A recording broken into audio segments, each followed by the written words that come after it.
प्यारे अधिवक्ता साथियों, सभी को हमारा जय जय सीताराम। आप सभी अधिवक्ता साथी, सभी और अन्य ऐसे अधिवक्ता साथी के अलावा जो हमारा YouTube वीडियो सुनते हैं, उनको ये जानकारी प्राप्त हो गई होगी कि प्रारंभिक परीक्षा PCS 2024 जो बार बार टल रही है, वह उत्तर प्रदेश लोक सेवा आयोग के द्वारा 22 दिसंबर को तय कर दी गई है।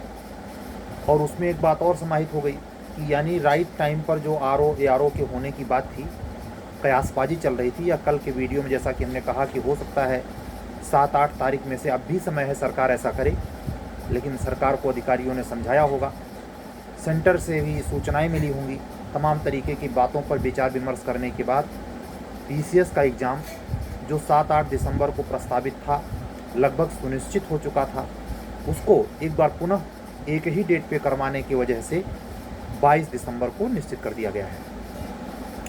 आप जानते हैं 23 और 22-23 के ही 8 पेट में ARO का एग्ज़ाम था, तो वो भी टलेगा, अब उसी पे तो नहीं होने वाला है। और दूसरी बात, उत्तर प्रदेश उच्चतर न्यायिक सेवा का जो एग्ज़ाम आप लोगों को टला, उसके बारे में इक्का दुक्का ही हमसे पूछा जा रहा है कि सर अब कब हो सकता है। तो पहली बात, जो लाजिमी पक्ष है सीधा सपाट, 8 दिसंबर तक तो कोई सवाल नहीं उठता। एक नोटिस आने की बात दिसंबर के पहले हो सकती है, 25 दिसंबर के पहले। अगर 25 दिसंबर के पहले माननीय उच्च न्यायालय तत्परता दिखाते हुए कोई नोटिस जारी कर देगा तो उससे साफ हो जाएगा वो कब एग्ज़ाम लेगा प्री का फिर। और अगर पूरा दिसंबर यूं ही निकल जाता है, विंटर वेकेशन होती है, तो फिर विंटर वेकेशन के बाद ही कोई नोटिफिकेशन आने की संभावना है। इस बीच में करें क्या?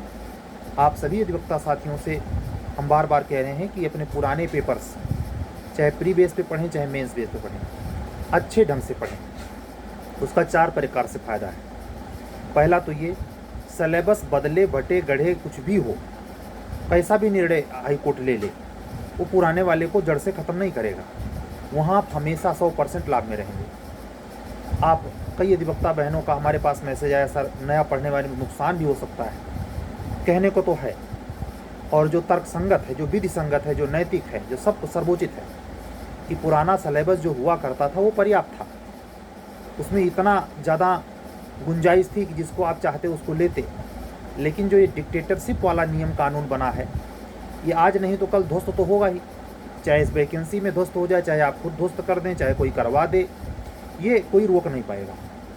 इसमें तनिक भी संदेह मुझे नज़र आता नहीं। जो लोग इसके अलावा अपने कारण बता रहे हैं कि PCS की वजह से एग्ज़ाम टला, फलाना दिन का, या सरकार हाई कोर्ट को सेंटर नहीं मिल रहा था, या और अन्य बातें, मैं उनसे बिल्कुल इत्तेफाक नहीं रखता। रत्ती भर मेरा उसमें रत्ती भर विश्वास नहीं है। हमें जो था हमने वो समय समय पे कहा, आज भी कह रहा हूँ। मेरा एक और एकमात्र कारण नज़र आता है माननीय उच्चतम न्यायालय द्वारा दिया गया निर्णय। इसके अलावा जो भी कोई मनगढ़ंत बोले, हमें समझाए, आपको समझाए, और किसी के समझाने से आप हमको फ़ोन करें, इससे बचें। हमारा समय बहुत कीमती है, आपका कीमती हो या ना। हम फालतू की बात करना नहीं चाहते, इसलिए आप अपने समय को 2 तरीके से मजबूत कर सकते हैं। जब तक हाई कोर्ट अपने नए पॉइंट को, नए एग्ज़ाम डेट को नोटिस के द्वारा कंफर्म नहीं करता, तब तक आप अपने मन को स्थिर करते हुए पुराने पेपर्स में जो ऑलरेडी आपके कर चुके हैं उसको खूब दोहरा तेहरा के चौचक कर लीजिए। क्योंकि जब वो नोटिस आएगी तो उसके मान के चलिए कि महीने भर के अंतर पर ही प्री होगा, तुरंत नहीं हो जाएगा। तो महीने भर का अंतर, 40 दिन का अंतर आपको इतना रहेगा जैसे अब की बार मिला था। और मुझे जो लगता है, जैसे अगर आप पूछें कि आपको क्या लगता है सर, तो मुझे लगता यही है कि 26 फरवरी तक कुंभ मेला है। इस बीच में कभी भी हाई कोर्ट आगे बढ़ेगा नहीं। हाई कोर्ट को कोई जल्दी नहीं है। हाई कोर्ट इस स्थिति में भी है कि अगर वो बहुत बड़े फेरबदल करके पूरे एग्ज़ाम, यानी आने वाले सेशन के ये पीछे 22-23 वाले जो थे, सारे एग्ज़ाम का जो मशवरा है, प्लान है, एग्जीक्यूटिव है, वो पूरे 25 में घसीट ले जाए, यानी दिसंबर तक फाइनल करे। कोई उसे ज़बरदस्ती नहीं करवा सकता। जिसके जितने विचार हैं करे, लेकिन मैं इस मामले में पूर्णतः निश्चिंत हूँ कि उसको कोई हड़बड़ाहट नहीं है। ठीक है, तो मेरा यही दृष्टिकोण है। हम ये कदापि यहाँ से अपने चैनल से नहीं कहने वाले हैं कि दिसंबर में ही वो एग्ज़ाम करवाने वाला है। अभी परसों की वीडियो में जैसा लोगों ने प्रचारित किया कि दिसंबर में ही डेट लगा देगा क्योंकि डेट खाली हो गई, दिसंबर में भर दिया डेट। 22 को तो करवा रहा है लोक सेवा आयोग हैं। तो ऐसे जो कुछ पाए वही आदमी बोल रहा है, उसका कोई हम अता पता नहीं जानते। लेकिन बस इतना हम कहेंगे कि आप लोग अपने तैयारी में जो गति बनाए हुए हैं मेंटेन, जैसे थोड़ी सी रफ्तार आप लोगों ने पकड़ लिया था, वो रफ्तार मेंटेन किए रहिए, पढ़ते रहिए सब। कम से कम जहाँ छोटे छोटे एक्ट हैं उनको कवर कीजिए। कल की वीडियो में मैंने साफ मना किया कि कोई सिलेबस कम ज़्यादा नहीं कर सकता, लेकिन मेरी अंतरात्मा इस पे मानती नहीं। मैं बातों में आकर के ये बात जरूर कहा कि आपसे कोई सिलेबस कम नहीं होगा। उन अधिवक्ता बंधुओं बहनों की बात सरासर गलत है जो सिलेबस को कम करने की बात कर रहे हैं, लेकिन मेरी आत्मा इस बात पे क्लियर है कि असल में ये होना चाहिए। सिलेबस 60 होना चाहिए, 40% का कोटा कम होना चाहिए। फीस वकालतनामे का सिस्टम भी गलत है और स्टेट में नहीं है तो यहाँ क्यों है? ये सब बकवासबाजी बंद होनी चाहिए। सीधे सरल सपाट जैसे चीज़ें चल रही थी चलनी चाहिए, और ऐसा नौबत नहीं रहना चाहिए कि वैकेंसी आप मेंस करवा के खड़ा करें, ज्वाइन कराने के लिए खड़ा करें और याचिका पड़ जाए, सब कुछ सत्यानाश हो जाए।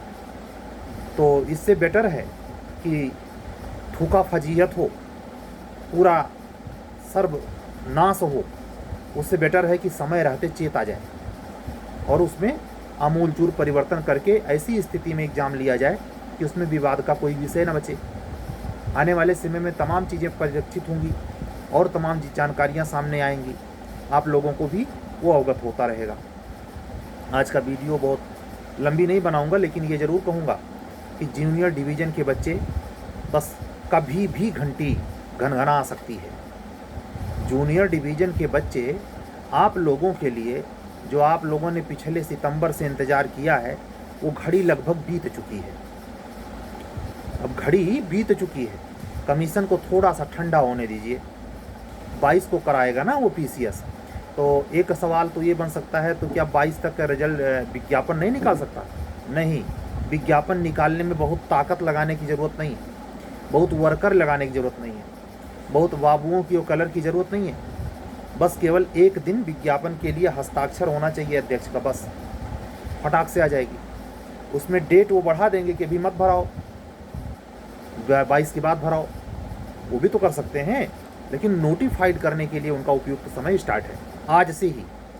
कल की डेट में ही वो निकाल दें तो आश्चर्य नहीं, परसों निकाल दें, नरसों निकाल दें, क्योंकि अब वो बस बाहर आने को ही है। मेरा वहाँ भी आत्मिक दृष्टिकोण है, कोई ऐसा नहीं कि रिलायबल सोर्स लेकर के हम कमीशन के अंदर जाकर के पता करते हैं, नहीं। जो सिचुएशन है, सर्कमटेंसेस है, जो टर्म और कंडीशन दिखाई देता है। उत्तर प्रदेश सरकार के प्रति दो साख का प्रश्न है। एक, नौकरी पेशे में जो छवि बनी है कि ये सरकार नौकरी देने में फेल हो रही है, और दूसरा, कुंभ मेले की ऐतिहासिकता बचाना। महाकुंभ है, साधारण माघ मेला नहीं है। 2012 के बाद 12 साल बाद ये लगने जा रहा है। तो सरकार के लिए ये भी चुनौती है कि शांतिपूर्ण ढंग से उस माहौल को, उस स्नान को, जो एक सांस्कृतिक धरोहर के तौर पर विकसित है, जाना जाता है, उसको संरक्षित करने में। भीड़ वहाँ भी आएगी, भीड़ आपके एग्ज़ाम में भी होती है। मेरा व्यक्तिगत मानना है, कभी भी माननीय उच्च न्यायालय इस निर्णय पर नहीं जाएगा कि आपका एग्ज़ाम लखनऊ या अन्य सेंटर में कभी भी करवाएं। परिस्थितियाँ कैसी भी हों, 4500 लड़कों का एग्ज़ाम 100% जब भी कभी होगा यही होगा। एक और सवाल पे एचजेएस के पॉइंट से बात करते हैं कि डायरेक्ट मेंस होने की, ये भी सरकार के ऊपर ही है, माननीय उच्च न्यायालय के ऊपर ही है। अगर वो ऐसा कुछ सोच रहा है व्यक्तिगत तौर पर, तो वो उसके कर्तव्य क्षेत्र में आता है, नोटिस निकाल के ऐसा कर सकता है, समय रहते समय बताएगा। लेकिन मेरा व्यक्तिगत दृष्टिकोण ये कहता है कि प्रीलिम्स एग्ज़ाम तो होगा, लेकिन बदले हुए सिलेबस के साथ होगा। प्रीलिम्स बेस पर भी ये सारे पेपर सम्मिलित होंगे नहीं। ये बिल्कुल दुरूह हैं, अन्यायकारी हैं, और बिल्कुल ये याचिका पड़ जाने पर न्याय की गरिमा और हाईकोर्ट के जो अपने व्यक्तिगत छवि होती है, व्यक्तिगत एक प्रमाणन होता है, उस पर गहरा धक्का लग सकता है। ये ज़रूरी है कि समय रहते इस पर औचित्यपूर्ण निर्णय लिया जाए और एक पारदर्शिता का संचार हो कि लगे हाँ ईमानदारी से चीज़ें हो रही हैं, और उसमें भरने के लिए भी लाल फीता शाही चालाकी कुटिलता धूर्तता से बचा जाए, क्योंकि ये सब चीज़ें कितना भी छिपाएं बाहर आ जाती हैं। व्यक्तिगत तौर पर मैं सभी अधिवक्ता साथियों से कहूँगा अपना समय बचाएं, और समय बचाने के साथ साथ सोएं नहीं, बल्कि आप जैसे पढ़ रहे थे वैसे पढ़ना जारी रखें। अगर माननीय उच्च न्यायालय 22 दिसंबर के पहले 8 दिसंबर के बाद कोई छोटी सी भी नोटिस आपको जानकारी हेतु बताता है तो आपका रास्ता और आसान हो जाएगा। अगर नहीं बताता है तो भी जिस तरीके से मैं कह रहा हूँ उस तरीके से आप कंटिन्यू रहें। जूनियर डिवीज़न के बच्चे भी धीरे धीरे सीरीज को लिखना शुरू किया उन्होंने, मैंने अनुमति दी है। जब तक माननीय उच्च न्यायालय दोबारा हमारे लिए नोटिस नहीं निकालता है और कोई विपरीत परिस्थिति नहीं पैदा कर देता है, तब तक पुरानी सीरीज PCSJ की जूनियर डिवीज़न की, APO की, HJS की सब कंटिन्यू जारी रहेगी। क्वेरी करने की जिम्मेवारी हमारी, क्लास पहुंचाने की जिम्मेवारी हमारी। थोड़ा सा कुछ बेहतर कर सकता हूं, समय मिलेगा और करता भी रहूँगा जितना हो सकेगा। आप लोग इतना समझ सकते हैं कि खुद का एग्ज़ाम, खुद का करियर, और ऐसे में तमाम तरीके का काम, क्वेरी वैसा मेरी आसान नहीं होती कि हम यूं ही निपटा देंगे, हमें समय लगता है। चीज़ों को समझाने बुझाने में आपके लिए समय निकालना पड़ता है, और स्पेशली समय दे करके ही 3 से 4 या हद 5 क्वेरी हो पाती है। 5 कापी से ज़्यादा चेक करने का समय होता नहीं है। मैं इतना ही कहूँगा कि छोटे छोटे टर्म्स में जो बच्चे दूरदर्शी हैं वो प्री की तैयारी तो शुरू कर चुके हैं, लेकिन साथ ही साथ मेंस पर भी 1.5 हफ्ते में मैंने उनको समय दिया। पहले 1 हफ्ते का था, शुरू में 5 दिन का था, फिर 1 हफ्ते किया, अब 1.5 हफ्ते कर दिया मेंस के लिए। क्यों? इस 218 सीट में किसी भी कैटेगरी का बच्चा, चाहे वो एडवोकेट सिस्टर हो या ब्रदर हो, तभी निकाल पाएगा जब बेजोड़ पड़ रहा होगा। GS में 70 नंबर लेके आए 150 में, तभी निकलेगा, नहीं तो निकले उकलेगा नहीं। आप फिर लौट करके APO देने जाओगे और नई संहिता और पुरानी संहिता मिला के कहीं वो दोनों न चला जाए। तो अगर आप हिम्मत करके इस एग्ज़ाम के लिए सोच रहे हैं, कुछ ऐसे बच्चे होंगे जिनके सारे चांस बचे होंगे, अभी युवा हैं, वो चाहें तो चांस विड्रा भी कर सकते हैं, करेंगे भी। जिनकी तैयारी नहीं होगी वो चांस छोड़ भी सकते हैं। जिनकी एज पूरी बची हुई है, जो 22-24 साल का है, न्यू कमर है, तैयारी बिल्कुल नहीं है, तो इस वैकेंसी में ना जाए तो ज़्यादा ठीक है। और अगर जाता है तो अपनी शर्तों पर ये समझे कि अपना चांस भी गंवाएगा वो। तो ये उपलब्धि ये इस बात की प्रीलिम्स परीक्षा में नहीं होती कि अंतिम सिलेक्शन आपका हो जाए। प्रीलिम्स परीक्षा सिर्फ उपलब्धि इस बात के लिए तय करती है, या वह उपलब्धि के कारण बनती है कि आप प्री क्वालिफाई हुए कि नहीं। ऐसा तो नहीं कि आपका 2-4 नंबर से ही रुक जाता है। अगर आप सिंसियरली आज की डेट से ही GS और लॉ के जो 10 पेपर हैं, जैसे 9 तो एक तो जुड़ गया, वो भी 9 एक प्रकार से पेपर है मानिए, और 8 पेपर GS का मानिए, तो 17, 9, 8, 17 और एक वो बहुत ज़्यादा स्टेप पे मैं कह रहा हूँ कि ये अगर आप समय रहते अगर आप नहीं पढ़े तो आपको फिर वही सोचने को हो जाएगा कि इतने नंबर से हमारा प्री रुक गया। प्री के लिए अब समय बचा नहीं। उल्टी गिनती जैसे हमने कहा था, जैसे हमारी डेट आई तो उसके पहले से ही उल्टी गिनती शुरू थी, ऐसे ही यहाँ भी कह रहा हूँ कि PCSJ और APO दोनों के लिए उल्टी गिनती चल रही है। नोटिस आने में, विज्ञापन आने में और उसके बाद पढ़ने में कुछ बचेगा नहीं। मुश्किल से 60 से 65 दिन आपको मिलने वाले हैं, और 60 से 65 दिन दोनों के लिए पर्याप्त होंगे नहीं। इतना भीषण कंपटीशन है, लिमिटेड सीटों में काफ़ी अच्छी खासी झगड़ा है, एक प्रकार से प्रतिस्पर्धा है, सॉरी झगड़ा नहीं। ऐसे आप एक पॉइंट और न्यूज आई सुबह सुबह पेपरों में छपी कि 13 जिलों में अभियोजन निदेशालय की ऑफिस जो नया बदलाव है से आपके BNSS में, उसके चलते हो रही है।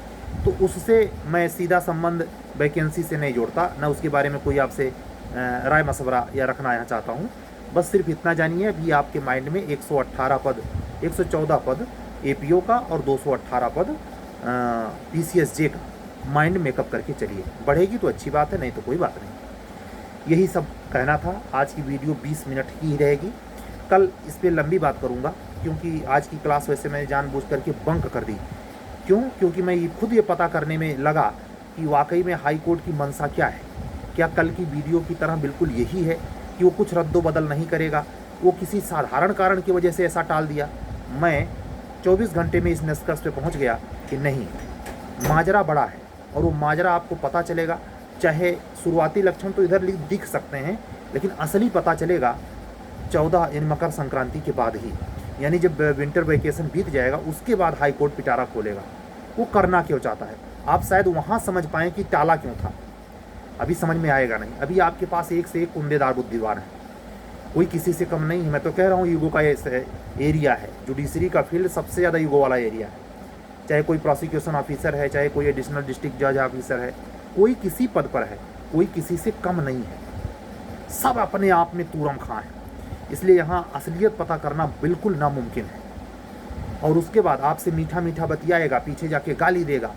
कितनी घृणित स्थिति है कि मतलब हम तो यहाँ से बैठे बैठे महसूस करते हैं। मैं किसी का सामना करने नहीं जाता, मेरे सामने कोई आता नहीं, वीडियो कॉलिंग अलाउ है ही नहीं, लेकिन ये साफ फीलिंग आती है कि कौन क्या सोच रहा है, क्या बक रहा है। आपसे बतियाएगा, न्यूज लेगा, उसके बाद जाकर के आपको गाली देगा। ये सब चलता है। इतने भ्रष्ट किस्म के लोग हैं, मतलब उसकी श्रेणी में गिनना ही एकदम बेकार है। तो इन सब पचड़ों से दूर तैयारी में गति बनाए रखिए। मैं आज पूर्णिमा थी, कार्तिक पूर्णिमा गुजर गई, पूरी हो गई, और अब आज से कृष्ण पक्ष स्टार्ट हो रहा है। आश्विन मास व्यतीत हो गया, कार्तिक के बाद आश्विन, और आश्विन के बाद जो ठंडी का सीजन का महीना शुरू होता है वो स्टार्ट हो जाएगा। तो ये मार्गशीर्ष शुरू हो जाएगा और ये ठंडक लेके आता है। ठंडक आ जाएगी इसमें, मेरे हिसाब से 30 नवंबर तक जाते जाते कोहरा, धुंध और गलन भरी सर्दी और कड़कड़ाती सर्दी शुरू हो जाएगी। हमें याद है जब एपीओ का एग्ज़ाम होना था तो ऐसे एग्ज़ाम में हम क्लास लेते थे और आप लोगों को सावधान करते थे कि देखिए, जो पहला बैच हमारा शुरू हुआ था कि आप लोगों को ठंडक ना लगे, अपने आप को ठंडक से बचाइए। और ऐसे अभी करना है, क्योंकि ये ठंडक से कभी कभी आपको पेचिस की बीमारी हो सकती है, खूनी दस्त आँव पड़ सकता है, या तमाम तरीके का डेंजरस नक्सीर फूट सकता है। इन सब चीज़ों को बहुत हेल्थ में बड़ा कारगर होता है, आपका समय जा सकता है। तो स्वास्थ्य पे ख्याल रखिए, गर्म अपने आप को रखिए। और अभी तो खैर शुरुआती दौर है, हल्का सा ट्यून हुआ है मौसम, लेकिन आने वाले 2-3 हफ्ते में, यानी आज 16 नवंबर है और दिन शनिवार है, तो ये मान के चलिए कि दिसंबर के फर्स्ट वीक से ठंडक असर पूरा दिखा चुकी होगी। बताते हैं कि दिसंबर जनवरी अब की बार बहुत भीषण ठंडक होने की उम्मीद है। इसीलिए मैं कह रहा हूँ दिसंबर जनवरी में कोई पेपर नहीं होने वाला है। ये तो गवर्नमेंट करवा ही रही है, इसके नाक पे बनाई है, नहीं ये भी टाल देती है। ये अगर पीसीएस करवा ले गया तो बिल्कुल रास्ता आसान हो जाएगा। आने वाले समय में बहुत सारी चीज़ें साफ़ होंगी, परेशान होने की बिल्कुल ज़रूरत नहीं है। बहुत विचारों से भरने, अफरा तफरी में रहने की ज़रूरत नहीं है। ये हमेशा जानिए कि जीवन जो है वो संघर्ष का है। आप पद भी पा जाते हैं तो आपकी चुनौतियाँ दूसरी टाइप की हो जाती हैं। आप उन टाइप के लोगों में जो उन परिस्थितियों से जूझ रहे होते हैं उनके सहदोस्त बन जाते हैं। उनसे आप अपनी बातें करते हैं, सुनते हैं, आपकी दुनिया वहाँ सिमट जाती है। अगर आप स्टूडेंट लाइफ में हैं तो आपके 4 स्टूडेंट मित्र हैं। तो ये कभी ख़त्म नहीं होता ज़िंदगी जब तक आपकी है। बुढ़ापे में दूसरी चुनौती, जवानी में दूसरी चुनौती। चुनौती कभी घटती नहीं, समाप्त नहीं होती कि हमेशा पौबारा रहेगा। सुबह से शाम तक बगैर चैलेंज के आप बिताएंगे, नेवर। इसलिए ये मानते हुए कि चैलेंज लाइफ का हिस्सा है, बिल्कुल सुस्त नहीं पड़ना, हताश नहीं होना और नर्वस नहीं होना। आपके सामने जो हौसला है, जितनी क्षमता है, ईमानदारी से करें, बाकी सब परमात्मा पे छोड़ दें, अच्छा होगा। इस भावना के साथ बहुत तर्क वितर्क, एस्ट्रोलॉजी के चक्कर में भी बहुत समय नहीं गवाते। अगर आप खुद सब कुछ हैं तो ये पीछे वाले कौन हैं? परमात्मा जो हमेशा आपके पल पल मन में क्या चलता है वो भी जानता है। कोई वैज्ञानिक यंत्र उपलब्ध नहीं कि आदमी के मन में क्या चल रहा है ये पढ़ ले, लेकिन परमात्मा एक ऐसा ताकतवर अस्तित्व है जो बिल्कुल क्लियर जान लेता है कि आपके मन में कितनी परत है, उसके सिवाय कोई नहीं। इसीलिए परमात्मा को अंतर्यामी कहा गया है। अंतर को भी समझ ले, भाव को भी समझ ले, टोटल कि आप किस भाव से भावित रहे हैं, उसी हिसाब से आपका वो प्रारब्ध गढ़ता है।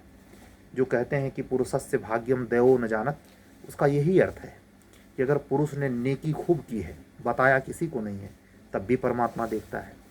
पुरुष ने अगर बुराई बहुत की है, कुत्सित कार्य बहुत किए हैं, किसी को बताया नहीं है, तब भी परमात्मा देखता है। और दोनों के हिसाब से वो प्रारब्ध जनित आपका विकर्म कर्म जोड़कर आपका भाग्य तय कर देता है। इसी को लोग कहते हैं कि विधि का विधान कोई टाले टलता नहीं। लेकिन मानव जीवन में अकेली एक ऐसी योनि है जो टाले टलता है, कम होता है, बिल्कुल समाप्त हो जाता है।